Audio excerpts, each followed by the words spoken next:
नमस्कार। ये एक पुरुष का हाथ है जिनकी उम्र अगर कहा जाए 46 साल की इनकी उम्र है। क्या कहता है इनका हाथ? हाथ किस तरीके से देखा जाता है, कौन सी रेखाएं किन चीज़ों को दिखाती है, उन सभी चीज़ों पे एक एक करके चर्चा करेंगे। सबसे पहले हाथ की अगर मैं बात करूं, चौड़ा हाथ है। ऐसे में कहा जाएगा शुरुआती दौर में नौकरी, उसके बाद व्यवसाय या फिर केवल व्यवसाय। एक बात, उंगलियां गुत्थी हैं, कहीं ना कहीं धन के दृष्टिकोण से अच्छी हैं।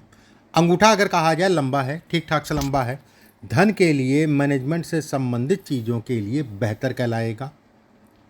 सेकंड अगर कहा जाए, ये रेखाएं अगर कहा जाए तो कहीं ना कहीं काम धाम से संबंधित चीज़ों के लिए अच्छी हैं।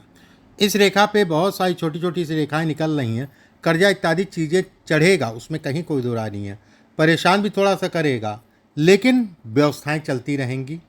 ऐसे में कहा जाएगा कि कहीं ना कहीं उस कर्जे से व्यक्ति उबर जाएगा। ये सब रेखाएं अगर कहा जाए प्लस रेखाएं कहलाएंगी। गुरु की उंगली अगर कहा जाए लंबी, गुरु का तीसरा पर्व लंबा, धन के दृष्टिकोण से अच्छा है। दूसरा पर्व अगर कहा जाए सामान्य है, इस पे बहुत सारी रेखाएं।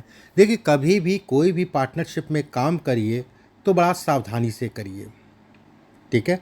कभी भी कोई भी पार्टनरशिप में काम करिए तो बड़ा सावधानी से करिए, किसी के ऊपर डिपेंड मत रहिए, अपनी आँख कान खोल के चलिएगा, ठीक है। दूसरी बात, तीसरी चीज़ अगर कहा जाए तो वैसे तो पार्टनरशिप ऐसे लोग करनी नहीं चाहिए, लेकिन मान लीजिए करते हैं बाहर वाले लोगों के साथ में, तो थोड़ा सा सावधानी बरतिएगा। एक बात, दूसरी चीज़ ये भी कहा जाएगा कि मौजूदा समय पे मानसिक रूप से वे विचलन को दिखाता है। शनि की उंगली अगर कहा जाए लंबी, शनि का तीसरा पर्व आलस्य घेरता है। ऊर्जा रहती है लेकिन आलस्य भी जो है सामान्यता। इस पे यौनुमा आकृति धन के दृष्टिकोण से बहुत अच्छी है। ये ब्लॉक छोटा है, धन आता है जाता है वाला हिसाब किताब है, व्यय बहुत ज़्यादा होता है। ये हिस्सा लंबा है। ऐसे में कहा जाएगा कि व्यक्ति कहीं ना कहीं मेहनती होने को ये इंगित करता है। ये सामाजिक प्रतिष्ठा है, लंबा है। दूसरा यश है जो कि सामान्य है। पहला अगर कहा जाए आंतरिक ऊर्जा है, ये भी कहीं ना कहीं सामान्य कहलाएगा। बुध की उंगली अगर कहा जाए लंबी होना, बुध के पर्व पे ये व्यवसाय से संबंधित चीज़ों को बढ़ाता है, व्यवसाय से संबंधित चीज़ों में व्यक्ति को उठाता है। इस पे छोटी छोटी सी रेखाएं और काटना। ऐसे में कहा जाएगा कि व्यक्ति को हमेशा बिजनेस में पार्टनरशिप से संबंधित चीज़ों में सावधानी रखनी है। ये रेखाएं अगर कहें तो विवाह या वैवाहिक जीवन से संबंधित चीज़ों में कष्ट देती है। इसके साथ में ये रेखा आगे से दो फाड़ में बट रही है, जीवन साथी के शरीर स्वास्थ्य पे असर डालती है। एक बात, कुछ ना कुछ ऐसी समस्याएं होती हैं जिसको व्यक्ति को कंप्रोमाइज़ करके ही चलना पड़ता है। दूसरी चीज़ ये भी कहा जाएगा विवाह या वैवाहिक जीवन में जैसे आपके जीवन साथी के स्वास्थ्य में उतार चढ़ाव चलता आ रहा है, सावधानी बरतनी है। या फिर ऐसे भी समझ सकते हैं जब कभी समय मिले तो उनका ज़रूर दिखवा लीजिएगा, भले फ़ोन पे दिखवाएं या वीडियो बनवाएं, वो आपके ऊपर है जैसे भी, लेकिन दिखवा ज़रूर लीजिएगा। ये रेखा अगर कहा जाए तो धन के लिए बेहद अच्छी है। ये पूर्वाभास को भी दिखाती है, चीज़ों का पहले से आइडिया लग जाना, ये इसको भी इंगित करती है। काम धाम से संबंधित चीज़ों में व्यक्ति को बढ़ाती है। एक छोटी सी मछली बनने का मतलब इस जगह पे धन के लिए, काम के लिए बेहद अच्छी है। कुछ ऐसे लोगों का कुछ काम विदेश से संबंधित चीज़ों में भले अभी ना हो, मैं बिल्कुल कहूँगा कि अभी ना हो, लेकिन जब भी मौका मिले तो करिएगा, आपके लिए फ़ायदेमंद है। वहीं पे ये रेखा आगे से दो फाड़ में पेट डिस्टर्ब करती है। फैटी लीवर या लीवर से संबंधित समस्याओं को भी इंगित करती है, तो थोड़ा सा खान पान का व्यवस्थित रखिएगा। ये रेखा अगर कहा जाए तो व्यक्ति के जीवन में आकस्मिक धन लाभ को भी ये दिखाती है, अचानक से लाभ को भी ये दिखाती है। विदेश से धन और विदेश यात्रा इस हाथ में लिखा है, ठीक है, इस हाथ में लिखा है। ये कहीं ना कहीं होगा, ये तय है। और कोशिश ये करिएगा जैसे एक्सपोर्ट इंपोर्ट हो गया, कुछ ऐसे काम हो गए, या विदेश में जाके काम करना, कुछ ऐसे काम इसमें होंगे, ये तय है। शनि का क्षेत्र अगर कहा जाए सामान्य उठा है, बेहद अच्छा। शनि के क्षेत्र पे अंत में जाके एक रेखा बहुत पतली महीन हो रही है। ऐसे में कहा जाएगा कि व्यक्ति की वृद्ध अवस्था बहुत अच्छी होगी, और ख़ासकर अगर कहा जाए 52 साल की आयु के बाद ऐसे लोग अच्छा राइज करते हैं। बुढ़ापा कहीं ना कहीं बेहतर होगा, ये इसके संकेत देता है। ये रेखा जाने का मतलब दिक्कतें बहुत सारी आती हैं, लेकिन कहाँ से छूमंतर हो जाती है, रास्ता मिल जाता है, कहीं ना कहीं से व्यवस्थाएं जो है व्यक्ति की चल पड़ती हैं। सेकंड अगर कहें सूर्य का क्षेत्र अगर कहा जाए सामान्य, ये रेखा अगर कहा जाए धन के दृष्टिकोण से बहुत अच्छी है।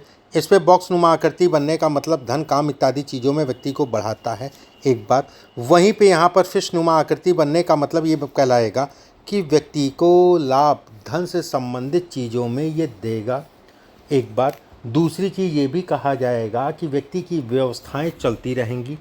धन के दृष्टिकोण से अगले 2.5 साल का पीरियड अगर कहा जाए तो सामान्य है, व्यवस्था चलती रहेगी, उसमें कहीं कोई दो राय नहीं। लेकिन धन का व्यय और धन का फंसना, कहते नहीं अपनी आंखों पे गलत तट्टी फालतू जो है मैंने फंसवा दिया या व्यय कर दिया, खर्च कर दिया, ये वाली स्थितियाँ पैदा होंगी। थोड़ा सा इस पे कंट्रोल करके चलिएगा, आने वाले समय में ये स्थितियाँ पैदा होंगी जो कि आपके लिए फ़ायदेमंद नहीं है, ठीक है। ये नुकसान को भी ये इंगित करती है।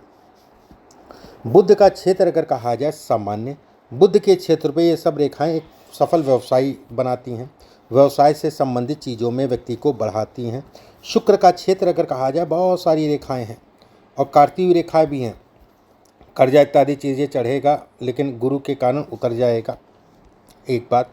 दूसरी चीज़ अगर कहा जाए यहाँ पर त्रिकोणनुमा आकृति, खुला त्रिकोणनुमा आकृति जीवन साथी को लेके तनाव देता है, चाहे उनके सही स्वास्थ्य या अन्य कोई बात। ये रेखा अगर कहा जाए अपनी प्रॉपर्टी, अपना मकान बनवाती है, ऐसे लोगों के पास प्रॉपर्टी होती ही होती है। भाग्य रेखा अगर कहा जाए लंबी होना, काम धाम धन इत्यादि चीज़ों में अच्छे योग बनाती है, व्यक्ति को बढ़ाती है, व्यवस्थाओं को बढ़ाती है। आगे से ये दो फाड़ में होने का मतलब ये कहलाएगा कि व्यक्ति के लिए कहीं ना कहीं मल्टीपल सोर्स ऑफ इनकम को ये बढ़ाता है, एक बार। दूसरी चीज़ हृदय रेखा का जो है गुरु की तरफ जाना, ऐसे लोग अति भावुक की श्रेणी में आते हैं, भावुकता बहुत ज़्यादा ऐसे लोगों के अंदर रहती है। दूसरी बात, भाग्य रेखा अगर कहा जाए तो कहीं ना कहीं व्यक्ति की व्यवस्थाएं अभी चला रही है, उसमें कहीं कोई दिक्कत वाली बात नहीं, बस पैसे का फंसना, पैसे का रुकना, मेहनत ज़्यादा और थोड़ा सा आलस्य को भी ये इंगित करता है। मैं बिल्कुल नहीं कहूँगा कि ऐसा नहीं कहूँगा कि ऐसे लोग मेहनती नहीं होते हैं, बिल्कुल नहीं ऐसा, लेकिन ये आलस्य को भी इंगित करता है। जैसे आप देख रहे हो ना, 1 साल से बड़ा अजीब सा मन हो रहा है, अजीब सी जो है चीज़ें दिमाग में चल रही हैं, ये इसके भी संकेत देता है। सेकंड, अब जैसे ये रेखा एक रेखा ये विदेश से संबंधित अर्निंग को भी दिखाता है। ये यहाँ पर अगर तिल है तो पत्नी को कष्ट देता है। मंगल का क्षेत्र अगर कहा जाए सामान्य है, धन के दृष्टिकोण से अच्छा है। यहाँ पर गैप है, ऐसे में कहा जाएगा विवाह या वैवाहिक जीवन से संबंधित चीज़ों में थोड़ा सा उतार चढ़ाव को ये इंगित करता है। अब आपके प्रश्नों को एक एक करके लेते हैं, उसके बाद जो है फिर और भी जो चीज़ें मुझे बतानी वो मैं बताऊंगा। ठीक है, खाने पीने का काम, ब्रेड का काम अच्छा है, आप बिल्कुल कर सकते हैं। शुक्र उसका कारक ग्रह कहलाता है, चंद्रमा उसका कारक ग्रह कहलाता है, बुध आपका जो है, ये 3 ग्रह बेहतर हैं, तो इस दिशा में आगे बढ़ सकते हैं, एक बात। दूसरी चीज़ अगर कहा जाए, ऐसे लोगों के पास 100% रेंटल प्रॉपर्टी होती है। रेंटल प्रॉपर्टी का मतलब ये हो गया जिससे आपको किराया भाड़ा मिले, चाहे कोई होटल हो, लॉन्ज हो, चाहे शादी घर हो, चाहे वो आपका दुकान हो, चाहे आपका शोरूम हो, चाहे आपका जो है कोई मकान हो जिसका आपको रेंट किराया मिल रहा हो, एक बात। सेकंड आपने पूछा, देखिए इन्वेस्टमेंट इसमें प्रॉपर्टी से संबंधित चीज़ों में भी अच्छे हैं, उसमें कहीं कोई दो राय नहीं है। प्रॉपर्टी से संबंधित चीज़ों में भी इन्वेस्टमेंट इसमें अगर कहा जाए तो अच्छे कहलाएंगे, एक बार। सेकंड अगर कहा जाए personal life and business, any issues of personal life, देखिए जो मैंने बताना था बताया आपको।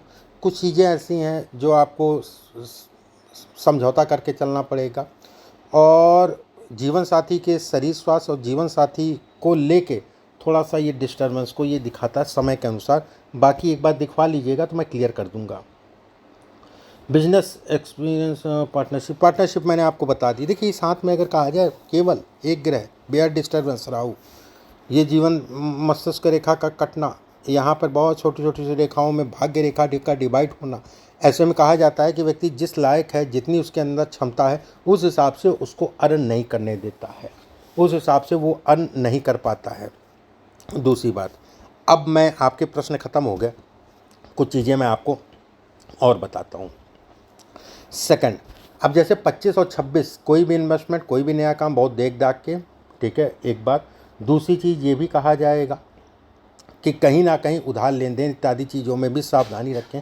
साल 2027 जुलाई के बाद साल 2028, 29, 30 बढ़िया साल है। काम धाम धन इत्यादि चीज़ों में बढ़ोतरी इस पीरियड में होगी, एक बात। सेकंड, अगर कहा जाए विदेश से संबंधित प्रोजेक्ट या प्रपोजल इस समय पे भी आपको मिलेंगे, आप उसकी दिशा में आगे बढ़िएगा, आपके लिए वो फ़ायदेमंद होंगे। साल 2032, 33, 34 आपके लिए बेहतर साल है, उसमें कहीं कोई दो राय नहीं है। एक समय आपको मिलेगा साल 2000। दूसरी चीज़, अब जैसे साल 2027 और 28 इस पीरियड में कुछ प्रॉपर्टी व्यक्ति अन्य करेगा, ठीक है तो 2.5 साल 28, 29 और 27 का आधा, इस पीरियड में व्यक्ति कहीं ना कहीं प्रॉपर्टी अन्य करेगा। और वो प्रॉपर्टी अगर कहा जाए तो कहीं ना कहीं कमर्शियल होगी। वो प्रॉपर्टी व्यक्ति को बहुत सूट करेगी, व्यक्ति के लिए धन से संबंधित या काम से संबंधित चीज़ों में व्यक्ति को बढ़ाएगी। ऐसे लोग अगर कहा जाए तो कहीं ना कहीं देखो, समस्याएं काम से नहीं होती हैं, ऐसे लोगों को समस्याएं खुद से पैदा कर लेते हैं, ठीक है। बस अपने दिमाग को स्थिर करके चलो, आप कहीं ना कहीं अच्छा खासा सफल होगे, उसमें कहीं कोई दो राय नहीं है। थर्ड, इसमें अगर कहा जाए प्रॉपर्टी की बात करें तो प्रॉपर्टी अच्छी बनेगी। साल 2027 जुलाई के बाद से आपके लिए मेन समय स्टार्ट होगा और वो फिर बहुत लंबा रहेगा। रही आपके बुढ़ापे वाली बात, तो वो नो डाउट, उसमें कहीं कोई दो राय नहीं है, बुढ़ापा अच्छा जाएगा। हमेशा आपको अपने खान पान का ध्यान रखना है। चीनी का सेवन कम करना है, क्योंकि इसमें शुगर भी पकड़ लेती है। चीनी का सेवन कम करना है, खान पान का विशेष ध्यान रखना है। थर्ड, अगर कहा जाए तो कहीं ना कहीं जो है साल 2032 और 33, साल 2032 और 33 में शुगर से बचना है। और दूसरा, वाहन गाड़ी आराम से चलाना, थोड़ा चोट चपेट भी उस पीरियड में लगेगी, लेकिन कहीं कोई डरने वाली बात नहीं है। सावधानी बरतने की आवश्यकता है, सावधानी रखनी पड़ेगी उस पीरियड में, उसमें कहीं कोई दो राय नहीं है। बाकी कुछ उपाय हैं वो व्हाट्सएप पे आपके मैं भिजवा दूंगा। और हाथ अच्छा है, नो डाउट, बुढ़ापा बेहद अच्छा है, लाइफ अगर कहा जाए अच्छी है। अभी आपको थोड़ा सावधानी रखनी है। पार्टनरशिप में जो मैंने कहा उन चीज़ों का अवश्य आपको ध्यान रखना है, उसमें कहीं कोई दो राय नहीं है। एक पुखराज इस उंगली में आप पहन लेना, माणिक के पहन लो। अगर पुखराज पहनते हो ना तो 4 कैरेट से ज़्यादा मत पहनना, 4-5 कैरेट से ज़्यादा नहीं, माणिक की जरूर पहनना। 6 कैरेट का माणिक के सोने में बनवा के रविवार के दिन सुबह के समय, और पुखराज आपको पहनना है तो 5 कैरेट से ज़्यादा ना हो, 5 कैरेट का पुखराज सोने में बनवा के किसी भी गुरुवार के दिन पहन लेना। बाकी पाठ पूजा के उपाय आपके व्हाट्सएप में मैं भिजवाता हूँ। अभी के लिए बस इतना ही, नमस्कार।